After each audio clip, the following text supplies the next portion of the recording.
18 வயசில் செஸ்ஸில் சாம்பியன் ஆகுறாங்க. 14 வயசில் கிரிக்கெட்டில் ரெக்கார்ட் பண்ணுறாங்க. செமல.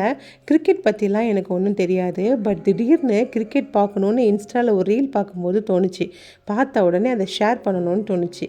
அதுக்கு காரணம் 14 வயசு பையனான வைபவ் சூரியவம்சி விளையாட்டில் ரெக்கார்ட் பண்ணியிருக்கான்னு சொல்கிறாங்க. 14 வயசு அப்படிங்கிறது ரொம்ப குறைஞ்ச நாட்கள் தான். அதுக்குள்ளே எவ்வளோ ட்ரைனிங், எவ்வளோ எஃபர்ட். இதில் எப்படின்னு யோசித்து பார்த்தா ஒரு விஷயத்துக்கு கொடுக்குற இம்பார்ட்டன்ட், அவங்களோட பேஷன் அண்ட் இன்ட்ரெஸ்ட்டு தான் காரணம். இதில் முக்கியமான பங்கு அவங்களோட பேரண்ட்ஸ். அவனுக்கு என்ன பிடிக்குதுன்னு யோசித்து அதில் ஃப்ரீடம் கொடுத்து ட்ரைனிங் கொடுத்துருக்காரு அந்த பையனோட அப்பா. அதுக்காக அந்த பையனோட பேரண்ட்ஸும் கஷ்டப்பட்டுருக்காங்க. ஆஸ் ஏ பேரண்ட்ஸாக இதை நம்ம என்ன புரிஞ்சுக்கணும் அப்படின்னா, குழந்தைங்களுக்கு எதில் இன்ட்ரெஸ்ட் இருக்கோ அதில் குழந்தைங்களை ஃபோக்கஸ் பண்ண விட்டால் கண்டிப்பாக நம்ம குழந்தைகளும் அவங்களோட திறமைகளை இந்த வேர்ல்டுக்கு காமிப்பாங்க.